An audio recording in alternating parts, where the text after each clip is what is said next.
And Is I'm, Peter coming back again? yeah, I'm here. Are you here? So, Okay, I see only Bob, so I yep. didn't know that.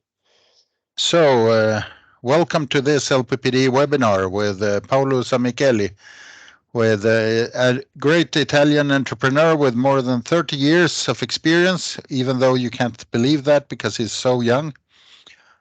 We've had Paolo before in one LPPD virtual summit, and he will be back in a month in Munich. So this is a pre-read of the presentation he will do in Munich. So welcome, Paolo. Thank you, Peter. So let me share my screen. So before I start, what is the logistics? Can I talk for like 20 minutes and then or Yep, for 30 you have minutes the entire presentation? you have 30 minutes. 30 minutes. So I Yep. will count 30 minutes from now. So can you Mm. see my slides? Yes. All right. So as said, my name is Paolo Semicheli. I'm an agile business coach from Italy, and I'm a Scrum trainer for Scrumming, the company founded by Jeff Sutherland. I'm also the author of two books. The first one is called Scrum for Hardware, where by hardware we mean some physical, tangible products that might be composed by some software, since software is everywhere today, but contains also some electronic, because so that the software can run. Mechanical parts, meaning some atoms together to serve a specific purpose and a function. There might be some composite material or plastics, meaning steel atoms together, but more for a function of protection or aesthetics, so with a different life cycle. There might be an engine and wheels and move like a car, or there might be like wings and fly like an airplane. All together, how to ideate, design, produce a hardware product like that using the Scrum framework. The book I'm working right now is called the Scrum in AI. The paper version has been released just before last Christmas. And if you buy the paper version, you get a QR code in the last page so that you can also download for free the electronic version, because this book is going to be updated continuously. So I'm still working right now on that, publishing updates and changing stuff. And the topic is so hot and it's so fast-paced today that you cannot just publish a book and leave it there, thinking that it can remain relevant for a lot of time. And so I'm publishing the updates with the electronic version. Jeff Sutherland kindly wrote the foreword for this book. So coming to my talk, the one that I'm going to present in Munich, let's talk about decision making. So what is a decision? A decision is a process of selecting a course of action from multiple alternatives. And what we know in business that most of our work is based on decision making. So my friend Alistair Coburn, I'd like to quote him here. He says, "Forget software and products. We are delivering decisions. It is the molecule of our work, and every decision needs to see the harsh light of day so we can find the bad decisions early." And so this quote made me a lot of food for thought. And coaching hardware teams, I have a very diverse kind of increments, very diverse kind of companies. To make you some examples, I work with a pharmaceutical company. I work with another company in automotive. I work in a company that is IoT stuff. Another company that is in engineering of construction, like roads, bridges, tunnels, railroad, rail station. These increments are so different. These products are so different. But at the end, what I tell to my coaches is that, guys, at the end is the same stuff. You are delivering the embodiment of decisions. So for me, the decision in business are a two-sided coin, where one side is in gold and the other one is in bronze. Now, the gold, of course, is the most precious side, but also the bronze might have some value. I mean, ask people at the Olympic Games if the bronze medal is worth something. It does actually, but for sure, the gold side it's more valuable than the other side. So the gold side of decision making, it's about making the decision, thinking and deciding something. Then what everybody does is to embodying this decision on a support that is visible, inspectable, usable. So some examples. If you have a software developer typing on the keys of the keyboard, he's not actually developing. He developed when he took the decision on which algorithm to use in this code to solve that problem. Typing the algorithm, it's the easiest part.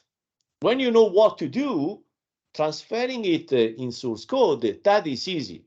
The hard part is the selection of the right algorithm for that problem. So I remember a manager that when there was a developer staring on the monitor and thinking, he believed that they were doing nothing, so he was used to go there and interrupt them, not understanding that in that moment they were actually developing, because they weren't developing where they were typing stuff on the keys, they were developing where they were taking the decision. And interrupting them in that moment, I mean, you are interrupting the gold side of the medal. So there is a famous quote from a designer, I don't recall the name at the moment, saying, I don't know how to explain my wife that when I stare out of the window, I'm actually working. And that's really the thing. Taking the decision, it's actually the valuable part of the entire process. But of course, if the decision remains on your brain and is not embodied in any form, that is not there isn't an action, right? So you have to make the decision and then take the action.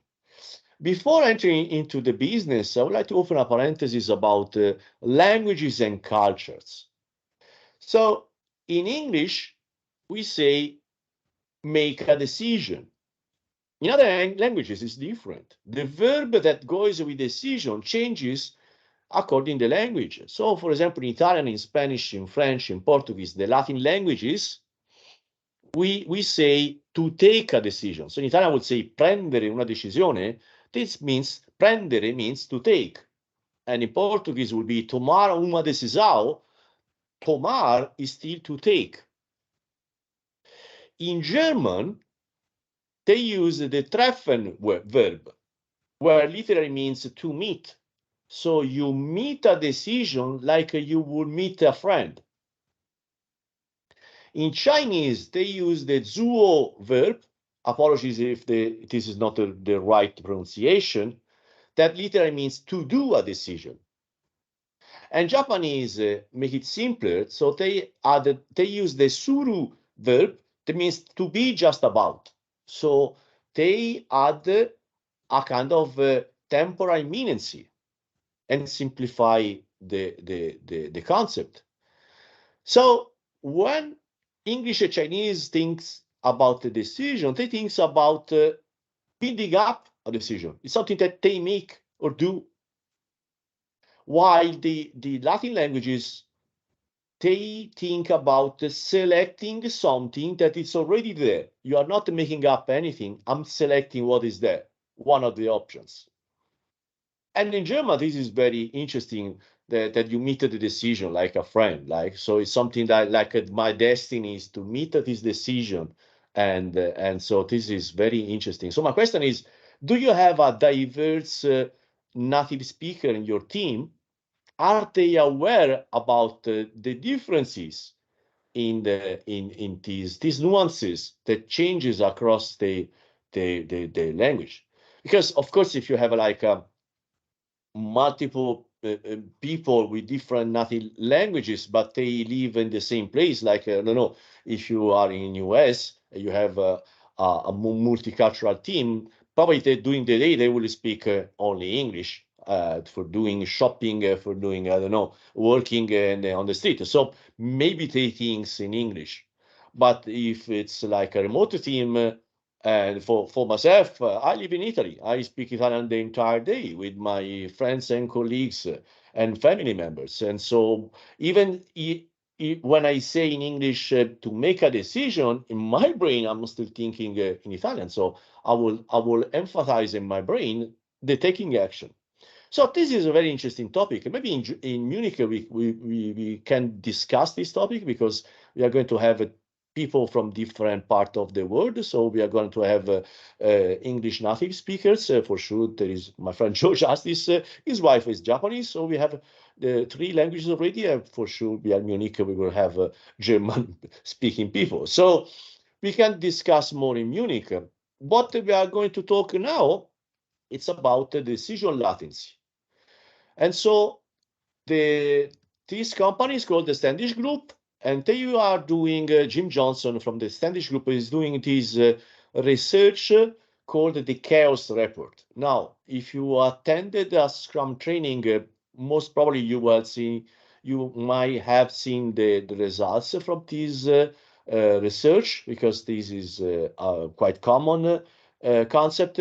For 28 years, they researched why projects fail. So they have these pies where you have green, yellow, and red, where the green are the projects that succeeded, they delivered everything on time, in budget, in scope. The yellow are the challenged project, the projects that they delivered, but with changes in budget, scope, or time. And the red projects are normally the failed project, the projects that got aborted before the competition because they were so out of budget, so out of time.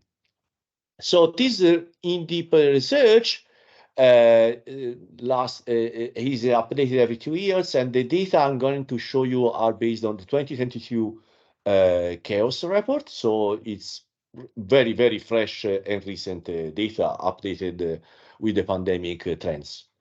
So what is decision latency? Decision latency is the amount of time from when a decision is needed to when it's made. So of course, there are some clever ways of deferring decisions, and in Agile world, we use that a lot. For example, the Agile architecture, when you do modularization of product, is because you don't want to decide something, so you want to keep your option open. And what you do, you modularize the product so that you defer that decision or that commitment, we say, deferring commitment. And but when a decision is needed, so modularizing a product might be still a decision, and to when is made, that is the decision latency. According the Standish Group, the value of the interval is greater than the quality of the decision. And that is very interesting. So they came up with this cheetah's law, saying that swift decisions are typically better than long, drawn-out analysis. So what we get from these results, from this data from the Standish Group, is that the root cause of poor performance in a software project is slow decision latency. Let's see in the proportion then. So this is the comparison between a good decision latency and poor decision latency.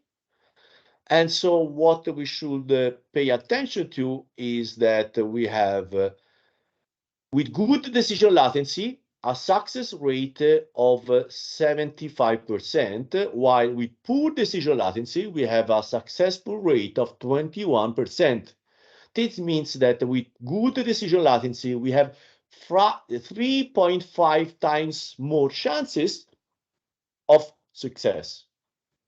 And also, we should pay attention to the failure rate of good decision latency projects is 4% compared to projects with poor decision latency, 43%. We are talking about 10 times more failing rate with poor decision latency. So the conclusion that Jim Johnson from the Standish Group came to is that the root cause of poor project performance is long decision latency, period. And also the converse is also true. The root cause of good project performance is short decision latency. And with this data, it's really difficult to say no, it's not true, right? When you have 10 times the failing rate with poor decision latency. So what means a good decision latency? Good decision latency means decisions made in less than 1 hour. Okay. And what means poor decision latency then? Poor decision latency means decision made in more than 5 hours.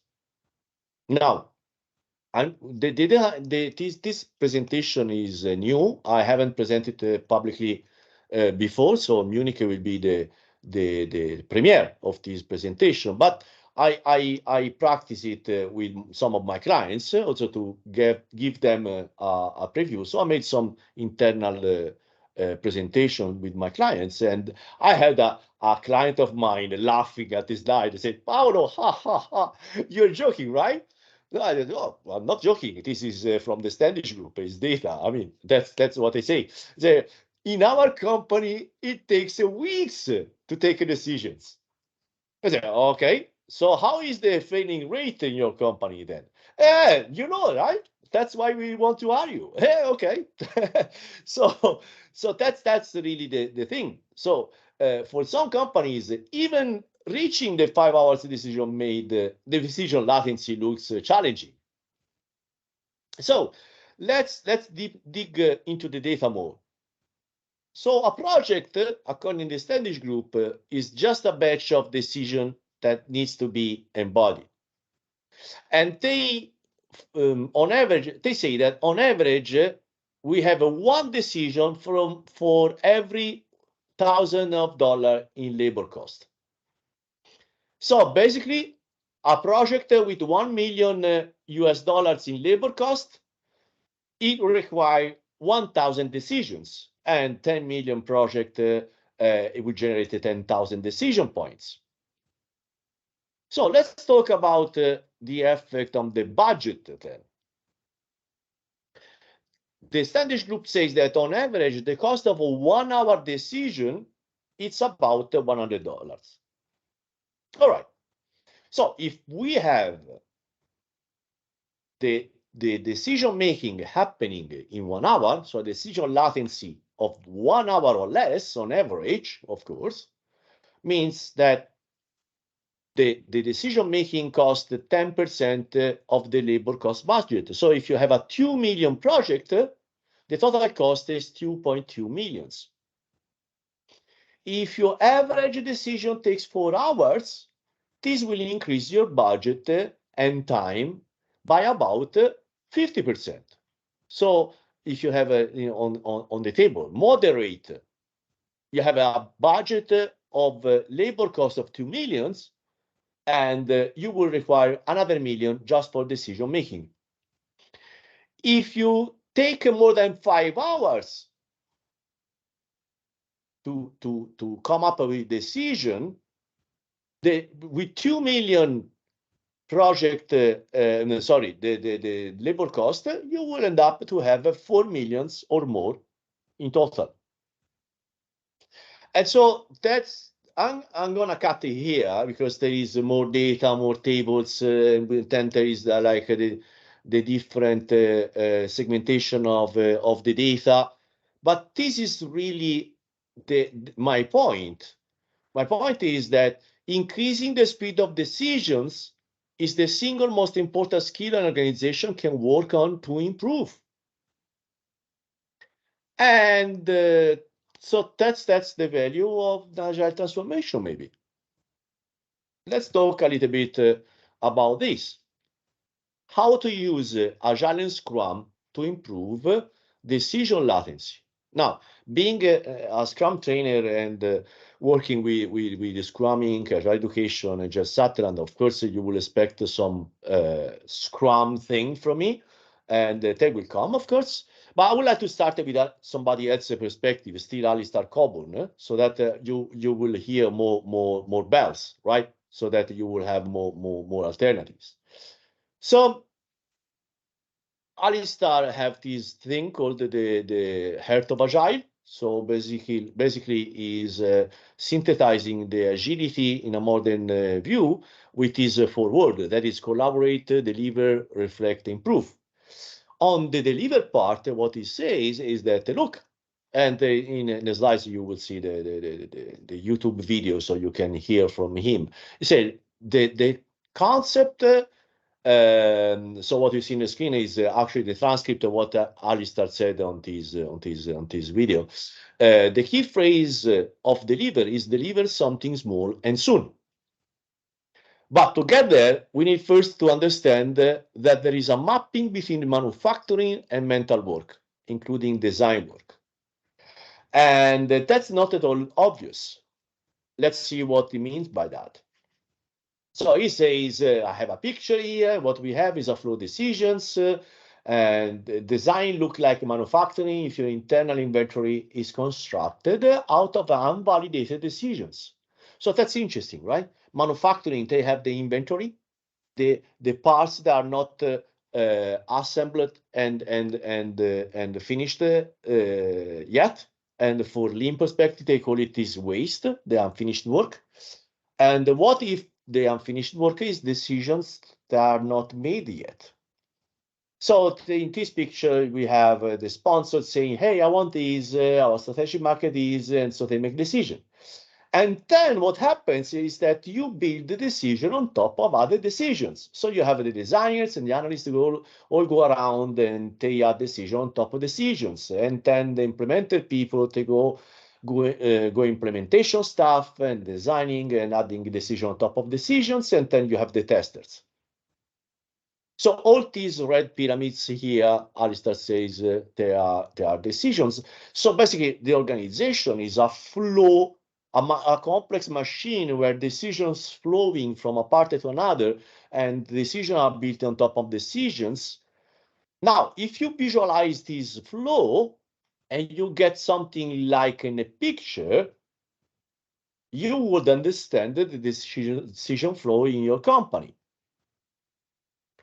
And if you visualize that and you see something like that, you understand immediately. And you say, wow, this is horrible, right? So the idea from the Alistair perspective is to use the same lean approach of Toyota to make the flow of decision run smoothly. So Toyota has this concept called the single piece flow. And now you understand what means minimum marketable feature, user story, sprint, and so on. We want to have a one-piece flow of decisions flowing through the organization with the shortest lead time so that this decision is embodied as soon as possible in something tangible that can produce a feedback so that you can correct and fix the wrong decisions earlier. Showing something else, another bell to hear.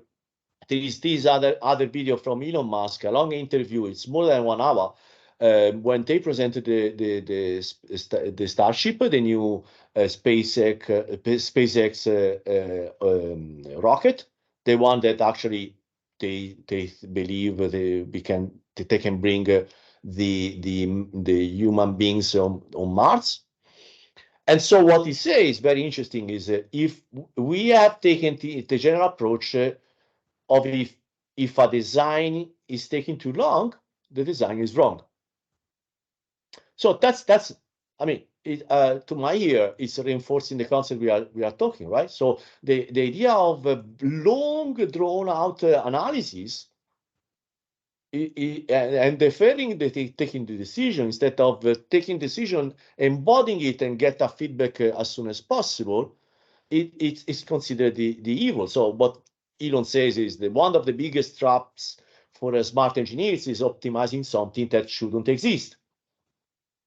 And to my ears, this sounds like the Agile Manifesto principle: simplicity, the art of maximizing the amount of work not done, is essential. So basically, it's the same concept, right? So let's get to Scrum. Again, I'm going to provide you just a couple of inspiring points.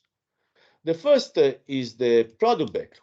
So from the Scrum guide, the product backlog is an emergent order list of what is needed to improve the product, is the single source of work undertaken by the Scrum team, and contains the deliverable of and the requirements to the product goal. And the product goal, blah, blah, blah. All right, you know this stuff, right? You probably know this stuff if you are in this webinar. If not, go and download the Scrum guide. It's 14 pages, so that's nothing new. But if we take the decision perspective, what is a product backlog? How I explain the product backlog to my hardware teams? So, guys, product backlog is an emergent order list of decisions that needs to be embodied to improve the product. Just rephrasing that, put the idea, okay, now you are generalizing Scrum. What I got, and the people saying, okay, now I get it. Because if you think about the product backlog, like the piece of product, of course, some hardware products are not incremental, right? So a bridge is a bridge. It's not that you can say, oh, let's first make to pass the bicycles, then we make to pass the bridge the cars, and then the trucks. It doesn't work like that, right? It's not like software that you can just draw a simple software for few users, and then you improve it to when you have a larger use base. Doesn't work in civil engineering and other domains like that. But if we say that the product backlog is the backlog of the decisions that needs to be embodied in order to achieve the product goal, then you have the right abstraction to understand what to do in any domain. And so let's get to the point that I think most of the companies make it wrong, is the product owner. So from the Scrum guide, we know that the product owner to succeed, we have some hints already. That's what Jeff and Ken thinks, but we have some hints. And so we say that the entire organization must respect the decisions. These decisions are visible in the content, the ordering of the product backlog. And through the inspectable incremental sprint review. So aren't we talking about the embodiment of decisions? And so what we could say is the product owner is accountable of taking the decisions for maximizing the value of the product resulting from the work of the Scrum team.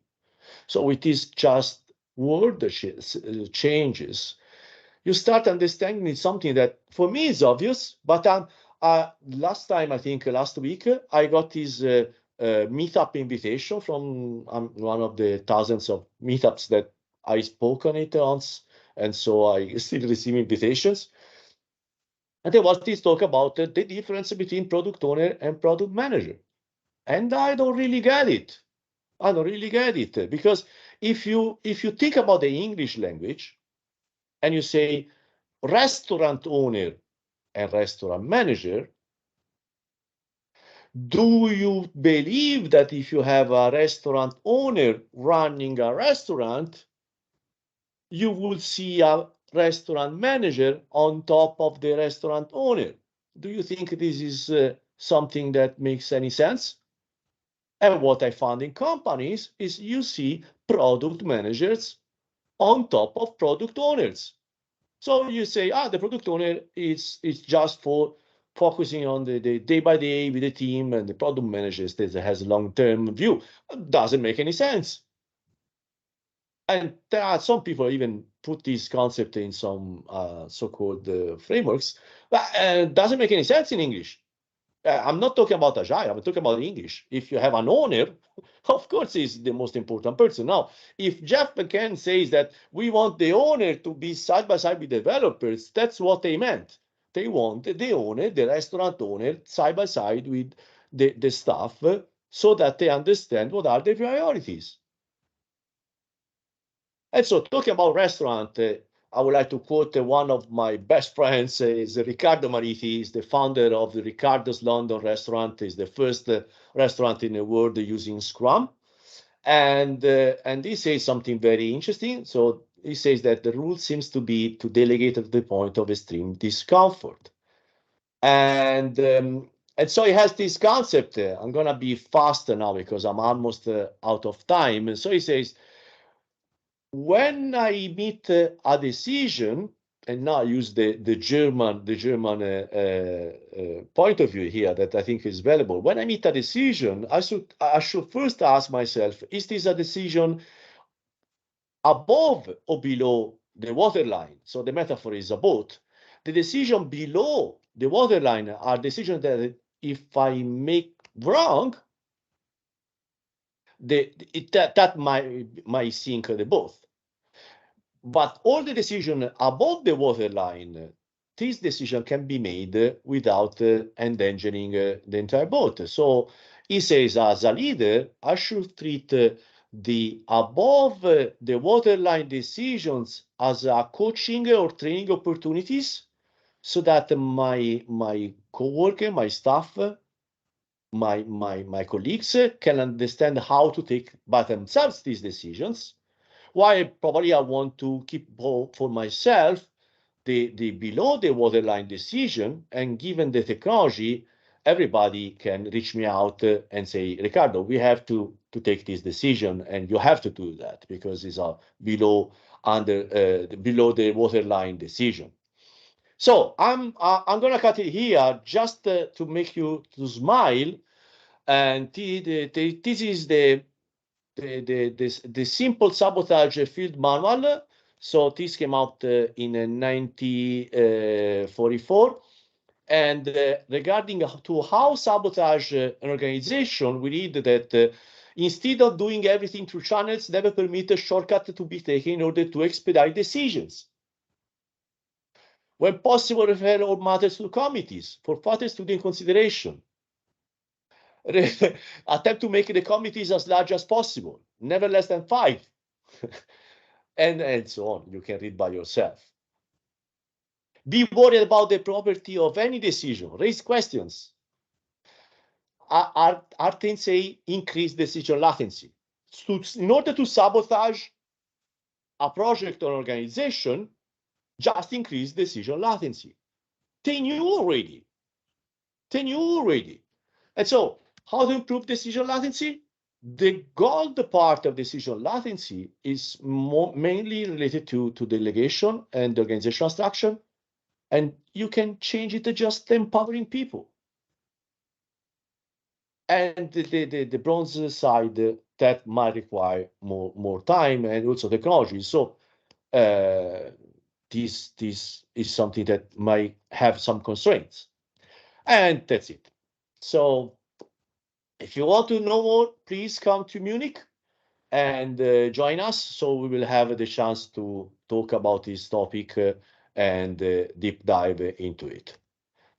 Peter. Yeah, great job, Paolo. Thank you. Do we have any short questions? We are a small team. Do you have any questions? People here? This Bob Stavig, I have one. Yeah.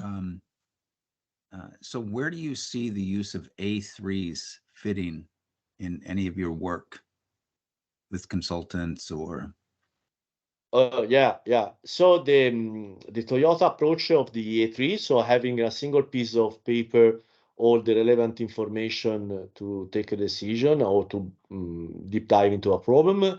To my understanding, it comes from cognitive science. So what we know from cognitive science is that abundance of information is a poverty of communication, we say. So basically, if you have too many information, you will slow down the decision process. So, for example, marketing, they do this a lot. When you go and buy a stuff, most of the time you have three options, right? Something expensive but valuable, something cheap but definitely less valuable, and something in between. Because reducing the options increase the likability to take a decision. So the A3, the idea is that instead of discussing in front of a big piece of paper, a lot of information, so let's synthesize the information a single piece of paper so that we can mentally manage the needed information better and come up quickly, more quickly, more faster to a decision. So that's probably one of the idea of this constraining to short communication and essential communication, let's say that. And this, I found this in other domains also. Also, the user stories themselves, they came up with the. So let me show you, because I do have it here. So this is the original format of the user stories, are the index card, 3 per 5 inches. So the idea is that if you reduce the amount of space where you can write, you are forced to an act of essentiality and making only the really important points that increase the communication and also simplify the process and coming up to the decision. So, and the Japanese culture is, I mean, the Zen culture is, I think, the best in the world about essentiality, is coming up to absolutely the essential.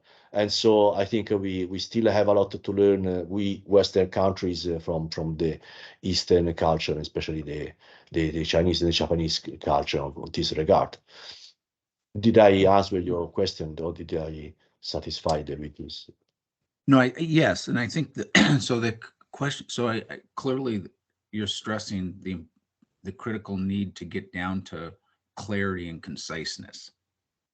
Exactly. And I guess my question then is, sometimes it takes an A3 that size of paper to get to that clarity and conciseness, to identify those three choices that need to be made, or the three things that can be looked at. Exactly. So, okay, absolutely. No, that's good. Thank you. Yeah. So that's the idea of adding an artificial constraints, in this case, the size of the paper, to foster a better way of thinking, because the abundance in our brain works in non-intuitive ways. So yeah, that's really